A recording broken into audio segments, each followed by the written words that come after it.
سورہ یاسین کی ابتدا میں اللہ کے نبی صلی اللہ علیہ وسلم کی نبوت کو اللہ تعالیٰ نے ثابت کیا ہے کہ انک لمن المرسلین، کہ یقیناً آپ رسولوں میں سے ہے، اور آپ صلی اللہ علیہ وسلم کو جو آپ صلی اللہ تعالیٰ نے مبعوث فرمایا ہے اور جس جگہ مبعوث فرمایا ہے اس کا بھی حکم دیا کہ آپ، اور یہ اس بات کی وضاحت کی کہ اللہ کے نبی صلی اللہ علیہ وسلم کی بعثت کیوں ہوئی ہے، لتنذر قوما ما انذر آباؤهم فهم غافلون، کہ تاکہ آپ ایسی قوم کو اللہ کے عذاب سے ڈرا دیں جن کے آباء و اجداد کو نہیں ڈرایا گیا تھا۔ اس سے مراد مکہ المکرمہ کے مشرکین ہیں، مکہ المکرمہ اور ارد گرد کے جو لوگ تھے وہ ہیں۔ کیوں؟ کیونکہ آپ صلی اللہ علیہ وسلم سے پہلے بنی اسماعیل میں، اس مکہ المکرمہ میں خصوصاً اور بنی اسماعیل میں اور کوئی نبی نہیں آیا تھا، یعنی حضرت اسماعیل تھے، حضرت اسماعیل کے بعد اور کوئی نبی نہیں آیا، ڈائریکٹ محمد صلی اللہ علیہ وسلم اخیر میں آئے۔ نبوت کا سلسلہ بنی اسرائیل میں جاری رہا، لیکن حضرت ابراہیم کے جو بیٹے تھے حضرت اسماعیل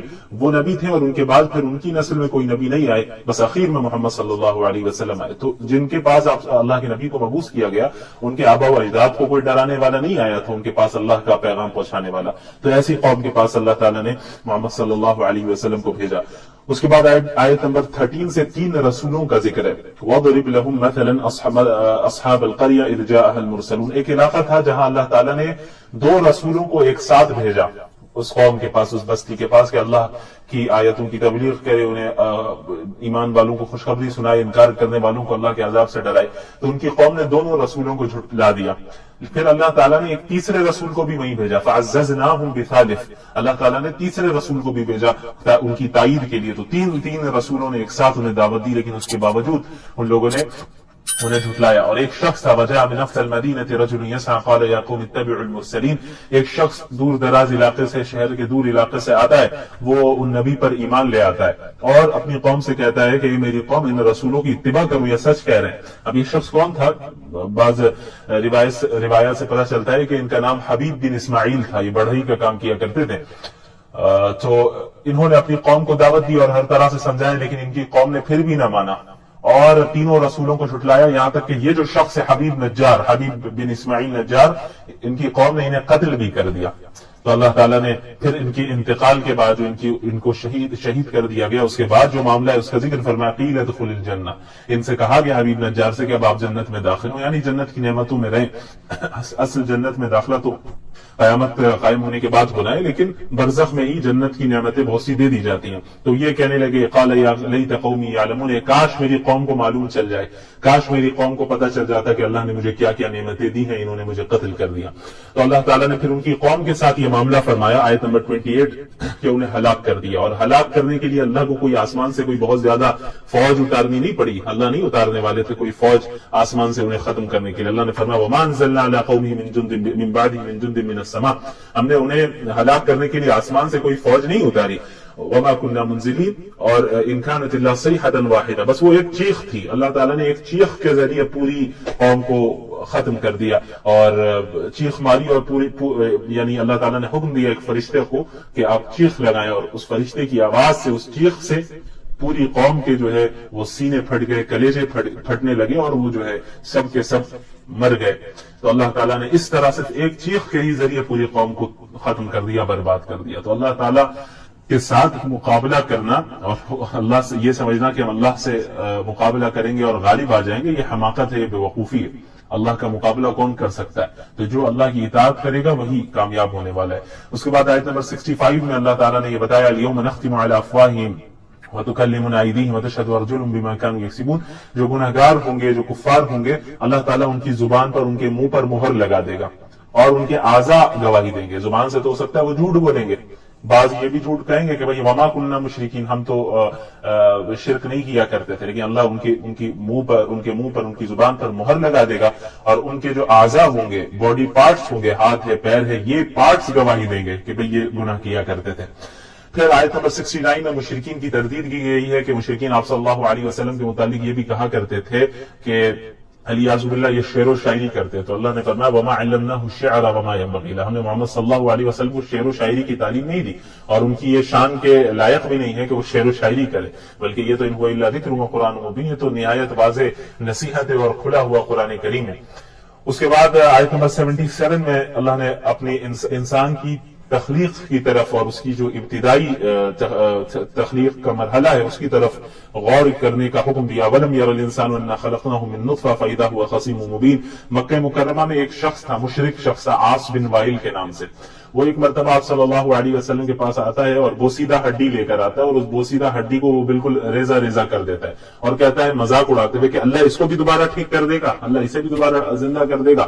تو اللہ نے فرمایا کہ ایک ایسا شخص ہے اپنی تخلیق پر غور کرے، اپنی کریشن پر غور کرے. ایک پانی کے ایک نطفے سے اللہ تعالیٰ نے اسے بنایا، اس کی حیثیت کیا تھی. اور آج جب جو ہے یہ اللہ نے اسے طاقت دے دی، اب انسان کا ڈھانچہ، اس کے جسم تیار ہے اور وہ اس کے اندر قوت ہے، بات کر سکتا ہے، چل سکتا ہے، پھر سکتا ہے. تو اللہ ہی سے لڑ رہا ہے. جو اللہ ایک نطفے سے پورے انسان کو بنانے پر قادر ہے، وہی اللہ اس انسان کے مرنے اور گلنے کے بعد دوبارہ زندہ کرنے پر کیا اسے قادر نہیں ہے؟ بالکل قادر ہے. کہ یہ جو شخص ہے حبیب بن اسماعیل نجار، ان کی قوم نے انہیں قتل بھی کر دیا. تو اللہ تعالیٰ نے پھر ان کی انتقال کے بعد جو ان کو شہید کر دیا گیا، اس کے بعد جو معاملہ ہے اس کا ذکر فرمایا قیل ادخل الجنہ. ان سے کہا گیا حبیب نجار سے کہ اب آپ جنت میں داخل ہوں، یعنی جنت کی نعمتوں میں رہیں. اصل جنت میں داخلہ تو قیامت قائم ہونے کے بعد ہونا ہے، لیکن برزخ میں ہی جنت کی نعمتیں بہت سی دے دی جاتی ہیں. تو یہ کہنے لگے قال یا لیت قومی یعلمون، کاش میری قوم کو معلوم چل جائے، کاش میری قوم کو پتہ چل جاتا کہ اللہ نے مجھے کیا کیا نعمتیں دی ہیں، انہوں نے مجھے قتل کر دیا. تو اللہ تعالیٰ نے پھر ان کی قوم کے ساتھ یہ معاملہ فرمایا آیت نمبر 28 کہ انہیں ہلاک کر دیا. اور ہلاک کرنے کے لیے اللہ کو کوئی آسمان سے کوئی بہت زیادہ فوج اتارنی نہیں پڑی، اللہ نہیں اتارنے والے تھے کوئی فوج آسمان سے انہیں ختم کرنے کے لیے. اللہ نے فرمایا وَمَا أَنزَلْنَا عَلَىٰ قَوْمِهِ مِن بَعْدِهِ مِن جُندٍ مِّنَ السَّمَاءِ، ہم نے انہیں ہلاک کرنے کے لیے آسمان سے کوئی فوج نہیں اتاری. وَمَا كُنَّا مُنزِلِينَ، اور إِن كَانَتْ إِلَّا صَيْحَةً وَاحِدَةً، بس وہ ایک چیخ تھی. اللہ تعالیٰ نے ایک چیخ کے ذریعے پوری قوم کو ختم کر دیا اور چیخ ماری. اور یعنی اللہ تعالیٰ نے حکم دیا ایک فرشتے کو کہ آپ چیخ لگائیں، اور اس فرشتے کی آواز سے، اس چیخ سے پوری قوم کے جو ہے وہ سینے پھٹ گئے، کلیجے پھٹنے لگے، اور وہ جو ہے سب کے سب مر گئے. تو اللہ تعالیٰ نے اس طرح سے ایک چیخ کے ہی ذریعے پوری قوم کو ختم کر دیا، برباد کر دیا. تو اللہ تعالیٰ کے ساتھ مقابلہ کرنا اور اللہ سے یہ سمجھنا کہ ہم اللہ سے مقابلہ کریں گے اور غالب آ جائیں گے، یہ حماقت ہے، یہ بے وقوفی ہے. اللہ کا مقابلہ کون کر سکتا ہے؟ تو جو اللہ کی اطاعت کرے گا وہی کامیاب ہونے والا ہے. اس کے بعد آیت نمبر 65 میں اللہ تعالیٰ نے یہ بتایا الیوم نختم علی افواہہم وتکلمنا ایدیہم وتشہد ارجلہم بما کانوا یکسبون. جو گنہگار ہوں گے، جو کفار ہوں گے، اللہ تعالیٰ ان کی زبان پر، ان کے منہ پر مہر لگا دے گا اور ان کے اعضاء گواہی دیں گے. زبان سے تو ہو سکتا ہے وہ جھوٹ بولیں گے، بعض یہ بھی جھوٹ کہیں گے کہ بھئی وما کننا مشرکین، ہم تو شرک نہیں کیا کرتے تھے، لیکن اللہ ان کے منہ پر ان کی زبان پر مہر لگا دے گا، اور ان کے جو اعضاء ہوں گے، باڈی پارٹس ہوں گے، ہاتھ ہے، پیر ہے، یہ پارٹس گواہی دیں گے کہ بھئی یہ گناہ کیا کرتے تھے. پھر آیت نمبر 69 میں مشرکین کی تردید کی گئی ہے کہ مشرکین آپ صلی اللہ علیہ وسلم کے متعلق یہ بھی کہا کرتے تھے کہ علیاذ باللہ یہ شعر و شاعری کرتے ہیں. تو اللہ نے فرمایا وما علمناه الشعر وما ينبغي له، ہم نے محمد صلی اللہ علیہ وسلم کو شعر و شاعری کی تعلیم نہیں دی، اور ان کی یہ شان کے لائق بھی نہیں ہے کہ وہ شعر و شاعری کرے، بلکہ یہ تو ان هو الا ذکر و قرآن مبین، یہ تو نہایت واضح نصیحت اور کھلا ہوا قرآن کریم ہے. اس کے بعد آیت نمبر 77 میں اللہ نے اپنی انسان کی تخلیق کی طرف اور اس کی جو ابتدائی تخلیق کا مرحلہ ہے اس کی طرف غور کرنے کا حکم دیا. وَلَمْ يَرَ الْإِنسَانُ أَنَّا خَلَقْنَاهُ مِن نُطْفَةٍ فَإِذَا هُوَ خَصِيمٌ مُبِينٌ. مکہ مکرمہ میں ایک شخص تھا، مشرک شخص تھا، عاص بن وائل کے نام سے. وہ ایک مرتبہ آپ صلی اللہ علیہ وسلم کے پاس آتا ہے اور بوسیدہ ہڈی لے کر آتا ہے، اور اس بوسیدہ ہڈی کو وہ بالکل ریزہ ریزہ کر دیتا ہے اور کہتا ہے مذاق اڑاتے ہوئے کہ اللہ اس کو بھی دوبارہ ٹھیک کر دے گا، اللہ اسے بھی دوبارہ زندہ کر دے گا. تو اللہ نے فرمایا کہ ایک ایسا شخص ہے اپنی تخلیق پر غور کرے، اپنی کریشن پر غور کرے. ایک پانی کے ایک نطفے سے اللہ تعالیٰ نے اسے بنایا، اس کی حیثیت کیا تھی. اور آج جب جو ہے یہ اللہ نے اسے طاقت دے دی، اب انسان کا ڈھانچہ، اس کے جسم تیار ہے اور وہ اس کے اندر قوت ہے، بات کر سکتا ہے، چل سکتا ہے، پھر سکتا ہے. تو اللہ ہی سے لڑ رہا ہے وہ. جو اللہ ایک نطفے سے پورے انسان کو بنانے پر قادر ہے، وہی اللہ اس انسان کے مرنے اور گلنے کے بعد دوبارہ زندہ کرنے پر کیا اسے قادر نہیں ہے؟ بالکل قادر ہے. اس کے بعد سورۃ الصافات کی ابتدا ہوتی ہے. یہ بھی مکی سورت ہے، اس میں بھی اسلام کے جو بنیادی عقائد ہے، توحید ہے، رسالت ہے، قیامت ہے، اس کا اس بات کیا گیا ہے. اور اس کے بعد مشرکین کا ایک بہت غلط عقیدہ تھا، وہ یہ تھا کہ وہ سمجھتے تھے کہ فرشتے جو ہیں وہ اللہ کی بیٹیاں ہیں، علیاذ باللہ. تو اس کی بھی تردید کی گئی. تو شروع میں اللہ تعالیٰ نے کئی فرشتوں کی قسمیں کھائی ہیں. مختلف فرشتوں کی، والصافات صفا، ان فرشتوں کی قسم جو صفے باندھ کر کھڑے رہتے ہیں، تو مختلف فرشتوں کی قسمیں کھائیں، بلکہ 3 قسم کے فرشتوں کی قسمیں کھائی ہیں، فالزاجرات زجرا، اور ایسے فرشتے جو ڈانٹ ڈپٹ کرتے ہیں، یعنی جب شیاطین آسمان کی طرف جاتے ہیں باتیں سننے کے لیے تو فرشتے انہیں بھگاتے ہیں جناتوں کو، تو زجر کرتے ہیں، توبیخ کرتے ہیں، انہیں ڈانٹتے ہیں، ڈپٹتے ہیں۔ ان فرشتوں کی قسم، فالتالیات ذکرا، ان فرشتوں کی قسم جو ذکر کی تلاوت کرتے ہیں۔ تو ان کا قسموں کے کھانے کا مقصد یہ ہے کہ بعض تو ایسے تھے مشرکین میں جو فرشتوں ہی کی عبادت کرتے تھے، تو اس کی بھی تردید ہے کہ اللہ ہی واحد ذات ہے جو عبادت کا مستحق ہے، اور ان مشرکین کی بھی تردید ہے جو فرشتوں کو اللہ کی علیاذ باللہ بیٹیاں سمجھا کرتے تھے۔ اس کے بعد آیت نمبر 42 میں سورۃ الصافات کی اللہ تعالیٰ نے اہل جنت کا ذکر کیا کہ اولئک لہم رزق معلوم فواکہ وہم مکرمون، کہ اہل جنت کو رزق معلوم ملے گا، یعنی رزق میں کوئی شبہ نہیں ہوگا کہ پتہ نہیں ملے گا یا نہیں ملے گا، ایسا نہیں، 100% انہیں معلوم ہوگا کہ رزق ملنا ہے۔ اس دنیا میں ہمیں تو اس کی کوئی گارنٹی نہیں ہے نا کہ آج سے 5 سال بعد پتہ نہیں ہم کیا کھائیں گے، کس کنڈیشن میں ہوں گے، فائنینشیل حالت کیا ہوگی، کل کیا کھائیں گے، پرسوں کیا کھائیں گے، ملے گا نہیں ملے گا، اس کی کوئی گارنٹی نہیں ہے۔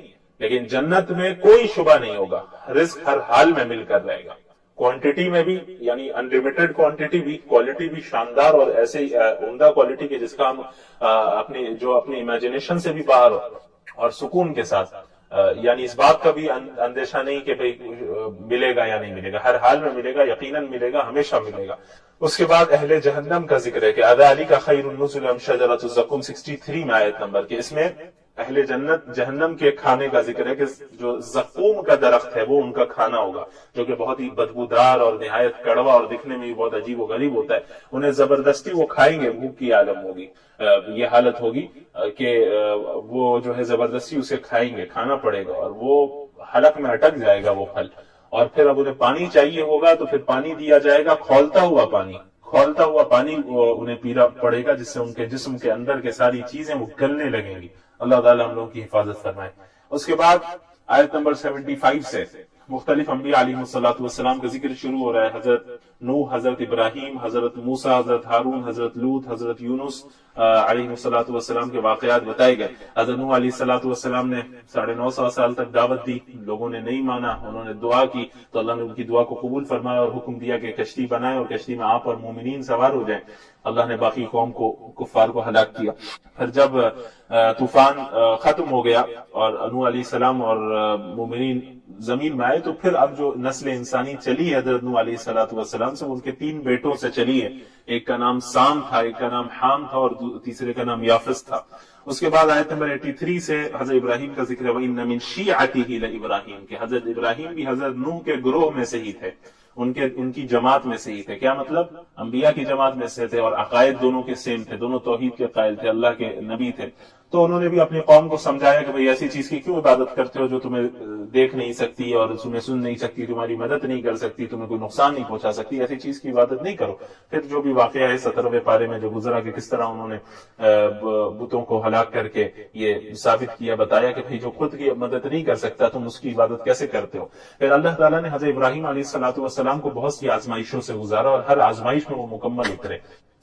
یہی ایک اور آزمائش کا ذکر آیت نمبر 102 میں فلما بلغ معه السعی، حضرت ابراہیم علیہ السلام کی دعا تھی کہ اللہ تعالیٰ انہیں اولاد عطا فرمائے، تو اللہ تعالیٰ نے حضرت اسماعیل علیہ السلام سے جو انہیں نوازا، اور جب حضرت اسماعیل اتنے بڑے ہو گئے کہ اب چل پھر رہے تھے حضرت ابراہیم کے ساتھ، تو اس وقت حضرت ابراہیم کو خواب کے ذریعے اللہ تعالیٰ نے حکم دیا کہ آپ حضرت اسماعیل کو ذبح کریں۔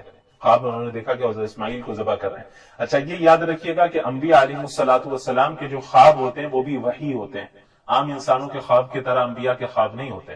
یعنی ایک عام انسان جو خواب دیکھتا ہے اس کی کئی مختلف چیزیں ہو سکتی ہیں، یعنی اللہ کی طرف سے بھی وہ خواب ہو سکتا ہے، شیطان کی طرف سے بھی وہ خواب ہو سکتا ہے، اور جو انسان دن بھر سوچتا رہتا ہے اس کے نتیجے میں بھی خواب وہ دیکھ سکتا ہے۔ لیکن انبیاء کے جو خواب ہوتے ہیں وہ 100% وحی ہوتے ہیں، ان میں کوئی شبہ یا کسی دوسری چیز کا شائبہ نہیں ہوتا۔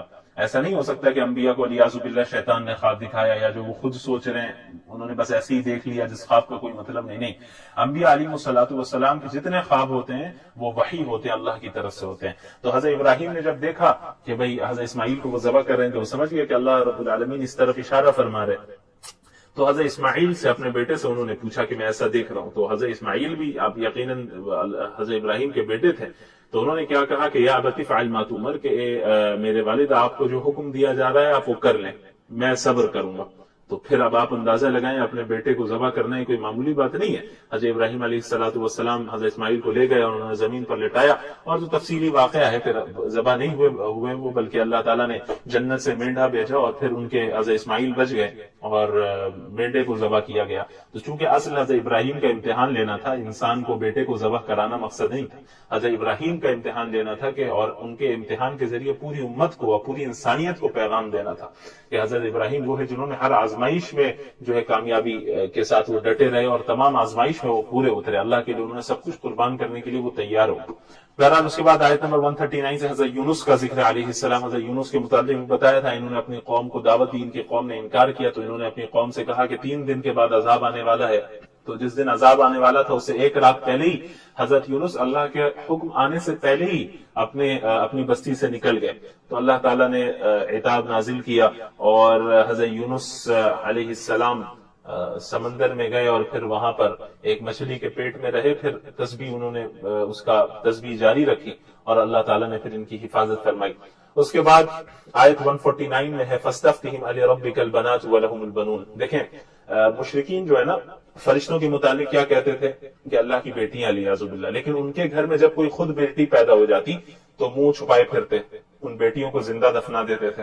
یعنی خود کے یہاں بیٹی پیدا ہونے کو عار اور ذلت محسوس کرتے تھے علیاذ باللہ. تو اللہ نے فرمایا کہ ایک طرف تو تم بیٹیوں کو عار اور ذلت سمجھتے ہو کہ تمہارے اگر کوئی بیٹی پیدا ہو جائے اسے تم عار اور ذلت سمجھتے ہو، اور پھر فرشتوں کو بیٹیاں ہی بنا کے اللہ کی طرف منسوب کر رہے ہو. یعنی جو تم نے اپنے لیے پسند نہیں کیا اس چیز کو اللہ کی طرف کیسے منسوب کر سکتے ہو؟